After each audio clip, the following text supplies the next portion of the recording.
নিখোঁজ পাইলটকে উদ্ধারে ইরানে মার্কিন স্পেশাল ফোর্স, চলছে তুমুল লড়াই। জাতিসংঘে বলপূর্বক হরমুজ প্রণালী খোলার প্রস্তাবে ভেটো দিল রাশিয়া, চীন ও ফ্রান্স। একদিনে আমিরাতে ২২ ক্ষেপণাস্ত্র ও ৪৭ ড্রোন হামলা চালিয়েছে ইরান। ইরানে এখনও অর্ধেক ক্ষেপণাস্ত্র লঞ্চার ও হাজার হাজার ড্রোন মজুদ আছে, মার্কিন গোয়েন্দা তথ্য। ইরানে হামলা যুদ্ধাপরাধ হতে পারে, শতাধিক মার্কিন আইন বিশেষজ্ঞদের হুঁশিয়ারি। ইরানে ভূপাতিত মার্কিন যুদ্ধবিমানের দ্বিতীয় সেনার খোঁজ মেলেনি।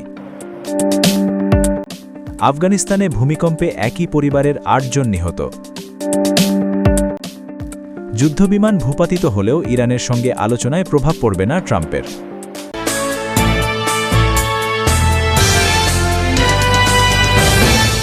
আসসালামু আলাইকুম। ট্রাস্ট নিউজ 24-এর ৮টার খবরে আপনাদের সবাইকে স্বাগতম। এতক্ষণ শুনছিলেন সংবাদ শিরোনাম, এখন বিস্তারিত। জাতিসংঘে বলপূর্বক হরমুজ প্রণালী খোলার প্রস্তাবে ভেটো দিল রাশিয়া, চীন ও ফ্রান্স। ইরানের নিয়ন্ত্রণে থাকা হরমুজ প্রণালী জোরপূর্বক খুলতে সামরিক পদক্ষেপের অনুমোদন চেয়ে জাতিসংঘ নিরাপত্তা পরিষদে আনা প্রস্তাব ভেটো দিয়ে আটকে দিয়েছে রাশিয়া, চীন ও ফ্রান্স। জ্বালানি পরিবহনের অন্যতম গুরুত্বপূর্ণ নৌপথ হরমুজ প্রণালী দিয়ে বিশ্বের প্রায় ২০% তেল ও গ্যাস পরিবহন হয়। গত ২৮ ফেব্রুয়ারি যুক্তরাষ্ট্র ও ইসরায়েলের হামলার পর এই প্রণালীর নিয়ন্ত্রণ নেয় ইরান। ইরানের সামরিক বাহিনী জানিয়েছে, প্রণালীটি এখন তাদের নৌবাহিনীর দৃঢ় নিয়ন্ত্রণে রয়েছে এবং শত্রুদের জন্য এটি বন্ধই থাকবে। এই অবরোধের ফলে গত এক মাসে পারস্য উপসাগরে অন্তত ২,১৯০টি বাণিজ্যিক জাহাজ আটকা পড়েছে, যার মধ্যে ৩২০টির বেশি তেল ও গ্যাসবাহী ট্যাঙ্কার। এতে উপসাগরীয় দেশগুলোর জ্বালানি রপ্তানি ব্যাহত হওয়ার পাশাপাশি বিশ্ববাজারে জ্বালানি সংকট আরও তীব্র হয়েছে। এই প্রেক্ষাপটে হরমুজ প্রণালী খুলতে জাতিসংঘের মাধ্যমে বল প্রয়োগের অনুমতি চেয়ে নিরাপত্তা পরিষদে একটি প্রস্তাব উত্থাপন করে বাহরাইন। প্রস্তাবটি ঘিরে শুক্রবার ৩ এপ্রিল ভোট হওয়ার কথা ছিল। তবে ভেটো ক্ষমতাধর ৩ দেশ রাশিয়া, চীন ও ফ্রান্স এটির বিরোধিতা করায় প্রস্তাবটি পাশ হয়নি। দেশগুলো জানায়, সামরিক শক্তি ব্যবহারের অনুমোদন দেয় এমন কোনো উদ্যোগের তারা নীতিগতভাবে বিপক্ষে। জাতিসংঘের দূতকূটনৈতিক সূত্র বলছে, সাম্প্রতিক বছরগুলোতে বিভিন্ন ইস্যুতে চীন ও রাশিয়া প্রায়ই ইরানের পক্ষে অবস্থান নিয়েছে। তবে এই ক্ষেত্রে ফ্রান্সের অবস্থান নতুন মাত্রা যোগ করেছে। ফ্রান্সের প্রেসিডেন্ট ইম্যানুয়েল ম্যাক্রন আগেই ইঙ্গিত দিয়েছিলেন যে সামরিক অভিযানের মাধ্যমে হরমুজ প্রণালী খুলে দেওয়ার ধারণা অবাস্তব। দক্ষিণ কোরিয়া সফরকালে তিনি বলেন, এ ধরনের উদ্যোগ বাস্তবায়নে দীর্ঘ সময় লাগবে এবং এতে নৌ চলাচল আরও ঝুঁকির মুখে পড়বে। তিনি আরও জানান, সংঘাত শেষে হরমুজ প্রণালী দিয়ে অবাধ নৌ চলাচল নিশ্চিত করতে ইউরোপীয় ও মিত্র দেশগুলোর সঙ্গে যৌথভাবে কাজ করবে ফ্রান্স। একই সঙ্গে তিনি জোর দিয়ে বলেন, এ সমস্যার সমাধান কেবল ইরানের সঙ্গে আলোচনার মাধ্যমেই সম্ভব। একদিনে আমিরাতে ২২ ক্ষেপণাস্ত্র ও ৪৭ ড্রোন হামলা চালিয়েছে ইরান। সংযুক্ত আরব আমিরাত লক্ষ্য করে একযোগে ক্ষেপণাস্ত্র ও ড্রোন হামলা চালিয়েছে ইরান। কর্তৃপক্ষ জানিয়েছে, সব হামলা প্রতিহত করা হলেও ধ্বংসাবশেষ পড়ে অন্তত ১২ জন আহত হয়েছেন। শুক্রবার ৩ এপ্রিল আমিরাতের প্রতিরক্ষা মন্ত্রণালয় জানায়, ইরান থেকে দেশটি লক্ষ্য করে ১৮টি ব্যালিস্টিক ক্ষেপণাস্ত্র, ৪টি ক্রুজ ক্ষেপণাস্ত্র এবং ৪৭টি ড্রোন ছোড়া হয়। আকাশ প্রতিরক্ষা ব্যবস্থা ব্যবহার করে সবগুলো হামলাই প্রতিহত করা হয়েছে বলে দাবি করা হয়েছে। তবে হামলা প্রতিহত করার পর ক্ষেপণাস্ত্রের ধ্বংসাবশেষ আবুধাবির আজবান এলাকায় পড়ে অন্তত ১২ জন আহত হন। আহতদের মধ্যে ৭ জন নেপালের নাগরিক এবং ৫ জন ভারতের নাগরিক। তাদের মধ্যে একজনের অবস্থা গুরুতর বলে জানিয়েছে কর্তৃপক্ষ। সরকারি মিডিয়া কার্যালয় জানায়, দ্রুত আহতদের উদ্ধার করে চিকিৎসা দেওয়া হচ্ছে এবং পরিস্থিতি নিয়ন্ত্রণে রয়েছে। প্রতিরক্ষা মন্ত্রণালয়ের তথ্য অনুযায়ী মধ্যপ্রাচ্যে চলমান সংঘাত শুরুর পর থেকে ইরান থেকে আমিরাত লক্ষ্য করে ছোড়া মোট ৪৭৫টি ব্যালিস্টিক ক্ষেপণাস্ত্র, ২৩টি ক্রুজ ক্ষেপণাস্ত্র এবং ২০৮৫টি ড্রোন প্রতিহত করা হয়েছে। এই ঘটনায় আঞ্চলিক নিরাপত্তা পরিস্থিতি নিয়ে নতুন করে উদ্বেগ তৈরি হয়েছে। ইরানের এখনও অর্ধেক ক্ষেপণাস্ত্র লঞ্চার ও হাজার হাজার ড্রোন মজুদ আছে, মার্কিন গোয়েন্দা তথ্য। যুক্তরাষ্ট্র ও ইসরায়েল 5 সপ্তাহ ধরে ব্যাপক হামলা চালানোর পরও ইরানের অর্ধেক ক্ষেপণাস্ত্র লঞ্চার এখনও অক্ষত রয়েছে।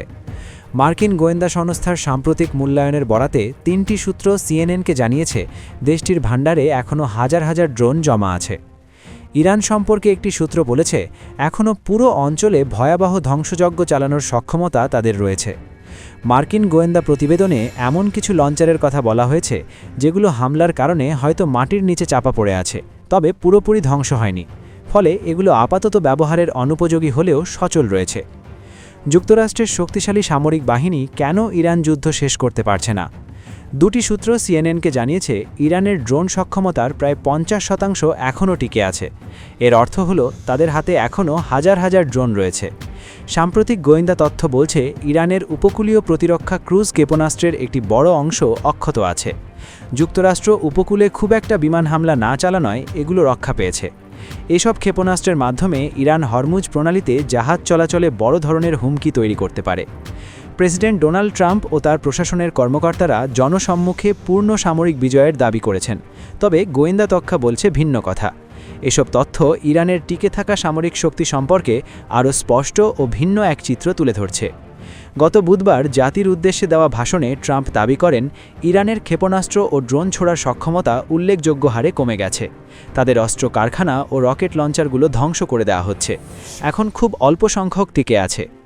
মার্কিন সেন্ট্রাল কমান্ডের তথ্য অনুযায়ী বুধবার পর্যন্ত ইরানে 12,300টিরও বেশি লক্ষ্যবস্তুতে হামলা চালিয়েছে যুক্তরাষ্ট্র। গোয়েন্দা সূত্রে জানা গেছে যুক্তরাষ্ট্রের হামলায় ইরানের সামরিক শক্তি ব্যাপক ক্ষতিগ্রস্ত হয়েছে।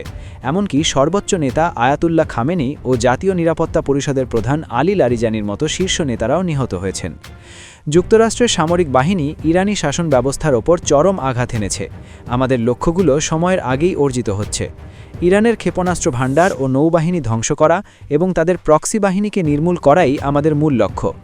পেন্টাগনের মুখপাত্র শন পার্নেল বলেন, তবে গোয়েন্দা তথ্য বলছে লঞ্চার ছাড়াও ইরানের কাছে এখনও বিপুল সংখ্যক ক্ষেপণাস্ত্র মজুদ আছে।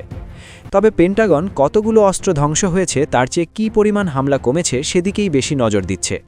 গত 19 মার্চ এক সংবাদ সম্মেলনে যুক্তরাষ্ট্রের প্রতিরক্ষামন্ত্রী পিট হেগজেট বলেন, আমাদের বাহিনীর ওপর ব্যালিস্টিক ক্ষেপণাস্ত্র ও কামিকাজি ড্রোন হামলা 90% কমে গেছে। ইরানে হামলা যুদ্ধাপরাধ হতে পারে, শতাধিক মার্কিন আইন বিশেষজ্ঞদের হুঁশিয়ারি। যুক্তরাষ্ট্র ও ইসরায়েল কর্তৃক ইরানে পরিচালিত সামরিক হামলাকে জাতিসংঘ সনদের লঙ্ঘন এবং সম্ভাব্য যুদ্ধাপরাধ হিসেবে অভিহিত করে এর তীব্র নিন্দা জানিয়েছেন যুক্তরাষ্ট্রের শতাধিক আন্তর্জাতিক আইন বিশেষজ্ঞ। বৃহস্পতিবার প্রকাশিত এক খোলা চিঠিতে তারা এই উদ্বেগের কথা জানান। কাতার ভিত্তিক সংবাদমাধ্যম আল জাজিরা এ খবর জানিয়েছে। চিঠিতে বিশেষজ্ঞরা উল্লেখ করেছেন মার্কিন বাহিনীর কার্যক্রম এবং দেশটির ঊর্ধ্বতন কর্মকর্তাদের বক্তব্য আন্তর্জাতিক মানবাধিকার আইন ও মানবিক আইনের লঙ্ঘনের বিষয়ে গুরুতর উদ্বেগ সৃষ্টি করেছে। গত 28 ফেব্রুয়ারি থেকে শুরু হওয়া এই অভিযানে জাতিসংঘের নিরাপত্তা পরিষদের কোনো অনুমোদন ছিল না এবং ইরানের পক্ষ থেকে তাৎক্ষণিক কোনো হুমকির বিশ্বাসযোগ্য প্রমাণও পাওয়া যায়নি।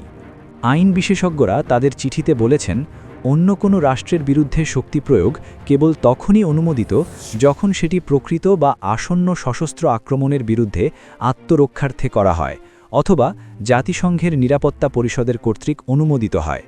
নিরাপত্তা পরিষদ এই আক্রমণের অনুমোদন দেয়নি এবং ইরানও ইসরায়েল বা যুক্তরাষ্ট্রের উপর কোনো আক্রমণ চালায়নি। বিশেষজ্ঞদের এই উদ্বেগ মূলত 4টি বিষয়ের উপর ভিত্তি করে তৈরি হয়েছে। এগুলো হলো যুদ্ধে যাবার নির্দেশের বৈধতা, যুদ্ধের পরিচালনা পদ্ধতি, ঊর্ধ্বতন কর্মকর্তাদের হুমকিমূলক বক্তব্য এবং ডিফেন্স সেক্রেটারি পিট হেগসেথের কঠোর ও নিয়ম বহির্ভূত যুদ্ধ কৌশলের অধীনে মার্কিন সরকারের অভ্যন্তরে বেসামরিক সুরক্ষা কাঠামোগুলো ভেঙে ফেলা। চিঠিতে যুদ্ধের প্রথম দিন ইরানের মিনাব এলাকার একটি প্রাথমিক বিদ্যালয়ে হামলার ঘটনাটি গুরুত্বের সঙ্গে তুলে ধরা হয়েছে। ওই হামলায় অন্তত 175 জন নিহত হন, যাদের অধিকাংশই ছিল শিশু। এছাড়া হাসপাতাল, ওয়াটার প্ল্যান্ট ও বিদ্যুৎ অবকাঠামোতে হামলার বিষয়েও বিশেষজ্ঞরা গভীর উদ্বেগ প্রকাশ করেছেন। তাদের মতে স্কুল, হাসপাতাল কেন্দ্র ও ঘরবাড়িতে এই ধরনের আঘাত আন্তর্জাতিক আইনের স্পষ্ট লঙ্ঘন। আইন বিশেষজ্ঞরা মার্কিন প্রেসিডেন্ট ডোনাল্ড ট্রাম্প সহ শীর্ষ কর্মকর্তাদের জনসমক্ষে দেওয়া বক্তব্যেরও নিন্দা জানিয়েছেন। বিশেষ করে মার্চ মাসের মাঝামাঝি সময়ে ট্রাম্পের শুধু মজার জন্য ইরানে হামলা চালাতে পারে মন্তব্যের কথা চিঠিতে উল্লেখ করা হয়। এছাড়া পেন্টাগন প্রধান পিট হেগসেথের একটি বক্তব্যেরও সমালোচনা করা হয়েছে, যেখানে তিনি বলেছিলেন যে যুক্তরাষ্ট্র কোনো বোকা যুদ্ধকৌশল মেনে যুদ্ধ করে না। চিঠিতে বলা হয়েছে, শীর্ষ কর্মকর্তাদের এসব বক্তব্য আন্তর্জাতিক মানবিক আইনের প্রতি উদ্বেগজনক অসম্মান প্রদর্শন করে। অথচ এই আইনগুলো বেসামরিক নাগরিক এবং সশস্ত্র বাহিনীর সদস্যদের সুরক্ষা দেওয়ার জন্যই রাষ্ট্রসমূহ গ্রহণ করেছে। বিশেষজ্ঞরা আরও জানান, এই যুদ্ধের কারণে মার্কিন করদাতাদের প্রতিদিন প্রায় 200 কোটি বা $2 বিলিয়ন ব্যয় হচ্ছে। ইয়েল ল স্কুলের ওনা হ্যাথাওয়ে ও হ্যারোল্ড কোহ, নিউ ইয়র্ক ইউনিভার্সিটির ফিলিপ আলস্টন এবং হিউম্যান রাইটস ওয়াচের সাবেক প্রধান কেনেথ রথের মতো খ্যাতিমান আইনজ্ঞরা এই চিঠিতে স্বাক্ষর করেছেন। তারা জানান, যেহেতু তারা যুক্তরাষ্ট্রের সঙ্গে যুক্ত, তাই তাদের মূল মনোযোগ দেশটির সরকারের আচরণের ওপর। তবে পুরো অঞ্চল জুড়ে নৃশংসতার ঝুঁকি নিয়ে তারা শঙ্কিত। বিশেষজ্ঞরা জোর দিয়ে বলেন, আন্তর্জাতিক আইন সবার জন্য সমানভাবে প্রযোজ্য হওয়া উচিত, বিশেষ করে যারা নিজেদের বিশ্ব নেতা হিসেবে দাবি করেন। এই যুদ্ধ আন্তর্জাতিক আইনিক ব্যবস্থার যে ক্ষতি করছে তা নিয়েও তারা শঙ্কা প্রকাশ করেন। তারা ওয়াশিংটনকে নিজেদের অবস্থান পরিবর্তনের আহ্বান জানান। তারা বলেন, আমরা মার্কিন কর্মকর্তাদের প্রতি সব সময় জাতিসংঘ সনদ, আন্তর্জাতিক মানবিক আইন এবং মানবাধিকার আইন মেনে চলার এবং আন্তর্জাতিক আইনের প্রতি সম্মান প্রদর্শনের বিষয়টি জনসমক্ষে স্পষ্ট করার আহ্বান জানান। নিখোঁজ পাইলটকে উদ্ধারে ইরানে মার্কিন স্পেশাল ফোর্স, চলছে তুমুল লড়াই। ইরানে মার্কিন যুদ্ধবিমান ভূপাতিত হওয়ার পর নিখোঁজ এক ক্রুকে খুঁজকে তল্লাশি চালিয়ে যাচ্ছে মার্কিন বাহিনী। ব্রিটিশ সংবাদ মাধ্যম দ্য টেলিগ্রাফের প্রতিবেদনে বলা হয়েছে, ওই ক্রুকে উদ্ধারে যুক্তরাষ্ট্রের স্পেশাল ফোর্সের সেনারা শুক্রবার রাতে ইরানে প্রবেশ করেছে। তবে টেলিগ্রাফের প্রতিবেদনে ইরানে মার্কিন স্পেশাল ফোর্সের প্রবেশ নিয়ে বিস্তারিত কিছু বলা হয়নি। নাম প্রকাশে অনিচ্ছুক কর্মকর্তাদের উদ্ধৃতি দিয়ে যুক্তরাষ্ট্রের প্রতিবেদনে বলা হয়েছে, ইতোমধ্যে এই অভিযানে একজন ক্রুকে উদ্ধার করা হয়েছে। তবে যুদ্ধবিমানটির দ্বিতীয় ক্রু সদস্যের জন্য এখনও অনুসন্ধান চলছে। যুক্তরাষ্ট্র বিমান বাহিনীর প্যারা রেস্কিউ জাম্পারদের এক সাবেক কমান্ডার জানান, ইরানে নিখোঁজ মার্কিন যুদ্ধবিমানের ক্রু সদস্যকে খুঁজে পেতে বিশেষজ্ঞ মার্কিন যুদ্ধকালীন অনুসন্ধান ও উদ্ধার ইউনিটগুলো ব্ল্যাক হক হেলিকপ্টার ব্যবহার করে এলাকা ছষে বেড়াবে। তিনি বলেন, যদি উদ্ধার লক্ষ্যমাত্রা এমন এলাকায় থাকে যেখানে হেলিকপ্টার পৌঁছতে পারে না, তাহলে AC-130 গানশিপ থেকে স্কোয়াডের সদস্যরা নেমে স্থলপথে উদ্ধার অভিযান চালাবে। অন্যদিকে ইরানও নিখোঁজ মার্কিন ক্রুকে পেটে রুদ্ধশ্বাস অভিযান চালাচ্ছে। দেশটি যুক্তরাষ্ট্রের পাইলটকে পাওয়ার জন্য পুরস্কারও ঘোষণা করেছে। ইরানে ভূপাতিত মার্কিন যুদ্ধবিমানের দ্বিতীয় সেনার খোঁজ মেলেনি। ইরানের আকাশে ভূপাতিত হওয়া খোঁজ মেলেনি দ্বিতীয় ক্রু সদস্যের বর্তমান অবস্থা এখনও অজানা। পেন্টাগন থেকে হাউস আর্মড সার্ভিসেস কমিটিকে বিষয়টি অবহিত করা হয়েছে। নাম প্রকাশ না করার শর্তে একজন সংসদীয় সহকারী এই গোপনীয় যোগাযোগের তথ্য বার্তা সংস্থা এপিকে নিশ্চিত করেছেন। কমিটিকে জানানো হয়েছে, যুদ্ধবিমানটি ভূপাতিত হওয়ার পর একজন সেনাকে উদ্ধার করা সম্ভব হলেও অন্যজনের অবস্থান এখনও শনাক্ত করা যায়নি। সাধারণত যখন প্রতিরক্ষা বিভাগ কোনো ব্যক্তির অবস্থান নিশ্চিত করতে পারে না, তখন তার স্ট্যাটাস অজ্ঞাত বা নিখোঁজ হিসেবে গণ্য করা হয়। প্রেসিডেন্ট ডোনাল্ড ট্রাম্প এনবিসি নিউজকে দেওয়া এক সংক্ষিপ্ত টেলিফোন সাক্ষাৎকারে চলমান এই তল্লাশি ও উদ্ধার অভিযান নিয়ে বিস্তারিত মন্তব্য করতে অস্বীকৃতি জানিয়েছেন। এই ঘটনা ইরানের সঙ্গে আলোচনায় কোনো প্রভাব ফেলবে কিনা এমন প্রশ্নের জবাবে ট্রাম্প বলেন, না, মোটেও না, এটি যুদ্ধ। পেন্টাগনের অনলাইন তথ্য অনুযায়ী শুক্রবার পর্যন্ত যুদ্ধে আহত মার্কিন সেনাদের সংখ্যা 365 জন। এর মধ্যে 247 জন সেনা সদস্য, 63 জন নৌবাহিনীর নাবিক, 19 জন মেরিন এবং 36 জন বিমান বাহিনীর সদস্য রয়েছেন। তবে শুক্রবার ভূপাতিত হওয়া দুটি যুদ্ধবিমানের ক্রু সদস্যরা এই পরিসংখ্যানে অন্তর্ভুক্ত কিনা তা এখনও স্পষ্ট নয়। আহতদের মধ্যে সিংহভাগই মধ্যম থেকে জ্যেষ্ঠ পর্যায়ের তালিকাভুক্ত সেনা 200 জন, 85 জন অফিসার এবং 80 জন জুনিয়র সদস্য। এখনও পর্যন্ত এই যুদ্ধে 13 জন মার্কিন সেনা সদস্যের প্রাণহানির খবর নিশ্চিত করা হয়েছে। আফগানিস্তানে ভূমিকম্পে একই পরিবারের ৮ জন নিহত। আফগানিস্তানে শক্তিশালী এক ভূমিকম্পে ঘরবাড়ি ধসে একই পরিবারের ৮ জন সদস্য নিহত হয়েছেন। শুক্রবার রাতে কাবুল প্রদেশের গোশফন্দ দারা এলাকায় এই মার্মিক ঘটনা ঘটে। দেশটির স্বাস্থ্য মন্ত্রণালয়ের মুখপাত্র শরাফত জামান শনিবার জানিয়েছেন, পরিবারের সদস্যদের মধ্যে কেবল ২ বছর বয়সী একটি শিশু অলৌকিকভাবে বেঁচে গেছে। আফগানিস্তানের দুর্যোগ ব্যবস্থাপনা সংস্থা জানিয়েছে, শিশুটি আহত অবস্থায় উদ্ধার পেয়েছে। কাতার ভিত্তিক সংবাদ মাধ্যম আল জাজিরা এ খবর জানিয়েছে। মার্কিন ভূতাত্ত্বিক জরিপ সংস্থার USGS তথ্য অনুযায়ী রিখটার স্কেলে ৫.৮ মাত্রার এই ভূমিকম্পটি স্থানীয় সময় শুক্রবার রাত ৮টা ৪২ আঘাত হানে। এর উৎপত্তিস্থল ছিল দেশটির উত্তর পূর্বাঞ্চলীয় বাদাখশান প্রদেশে এবং গভীরতা ছিল ১৮৬ কিলোমিটার বা ১১৫ মাইল। উৎপত্তিস্থল থেকে রাজধানী কাবুল প্রায় ২৯০ কিলোমিটার বা ১৮০ মাইল দক্ষিণ পশ্চিমে অবস্থিত। উৎপত্তিস্থলের কাছাকাছি এলাকাগুলোতে তাৎক্ষণিকভাবে ক্ষয়ক্ষতি বা হতাহতের খবর পাওয়া যায়নি। দুর্গম এলাকা হওয়ায় স্থানীয় কর্তৃপক্ষ থেকে তথ্য কাবুলে পৌঁছতে সাধারণত কয়েক ঘণ্টা সময় লাগে। রয়টার্সকে প্রত্যক্ষদৃষ্টিরা জানিয়েছেন, কাবুল সহ আফগানিস্তানের বিভিন্ন অংশে এবং ভারতের রাজধানী নয়াদিল্লিতেও শক্তিশালী কম্পন অনুভূত হয়েছে। এছাড়া পাকিস্তানের রাজধানী ইসলামাবাদ, পেশোয়ার, চিত্রাল, সোয়াত এবং সাংলা অঞ্চলেও ভূকম্পন অনুভূত হয়েছে। আফগানিস্তান ভৌগোলিকভাবে ইউরেশীয় এবং ভারতীয় টেকটনিক প্লেটের সংযোগস্থলে অবস্থিত হিন্দুকুশ পর্বতমালা সংলগ্ন হওয়ায় প্রায়ই ভূমিকম্পে কেঁপে ওঠে। সরকারি পরিসংখ্যান অনুযায়ী দেশটিতে প্রতি বছর গড়ে ৫৬০ জন মানুষ ভূমিকম্পে প্রাণ হারান। দেশটির সাম্প্রতিক ইতিহাসের সবচেয়ে ভয়াবহ ভূমিকম্পটি আঘাত এনেছিল গত বছরের আগস্টে। মাত্র ৬ মাত্রার ওই অগভীর ভূমিকম্পে পাহাড়ি গ্রামগুলো মাটির সঙ্গে মিশে গিয়েছিল এবং অন্তত ২২০০ মানুষ নিহত হয়েছিলেন, যার অধিকাংশ হতাহতের ঘটনা ঘটেছিল কুমার প্রদেশে। যুদ্ধবিমান ভূপাতিত হলেও ইরানের সঙ্গে আলোচনায় প্রভাব পড়বে না ট্রাম্প। ইরানের আকাশে মার্কিন যুদ্ধবিমান ভূপাতিত হওয়ার ঘটনা তেহরানের সঙ্গে চলমান কূটনৈতিক আলোচনায় কোনো প্রভাব ফেলবে না বলে জানিয়েছেন যুক্তরাষ্ট্রের প্রেসিডেন্ট ডোনাল্ড ট্রাম্প। মার্কিন সংবাদ মাধ্যম NBC নিউজকে দেওয়া এক সংক্ষিপ্ত টেলিফোন সাক্ষাৎকারে তিনি এই মন্তব্য করেন। যুদ্ধে লিপ্ত থাকার বিষয়টি উল্লেখ করে ট্রাম্প বলেন, না, মোটেও না, এটি যুদ্ধ, আমরা এখন যুদ্ধের মধ্যে আছি। তবে ভূপাতিত বিমানের পাইলট ও ক্রু সদস্যদের উদ্ধারে চলমান তল্লাশি অভিযান নিয়ে বিস্তারিত কোনো মন্তব্য করতে রাজি হননি তিনি। বিষয়টিকে একটি সংবেদনশীল মার্কিন সামরিক বিষয় হিসেবে বর্ণনা করেছেন ট্রাম্প। NBC নিউজ জানিয়েছে, উদ্ধার অভিযান নিয়ে সংবাদ মাধ্যমের কভারেজ নিয়েও অসন্তোষ প্রকাশ করেছেন মার্কিন প্রেসিডেন্ট। এদিকে ইরানের অর্ধ সরকারি ফার্স নিউজ এজেন্সি এক সূত্রের বরাত দিয়ে জানিয়েছে, গত ২ এপ্রিল একটি বন্ধু রাষ্ট্রের মাধ্যমে ইরানের কাছে ৪৮ ঘণ্টার যুদ্ধবিরতির প্রস্তাব দিয়েছে যুক্তরাষ্ট্র। ওই সূত্রের দাবি, অঞ্চলে মার্কিন বাহিনী ক্রমবর্ধমান উত্তেজনা ও চ্যালেঞ্জের মুখে পড়ার পর এই প্রস্তাব দেওয়া হয়।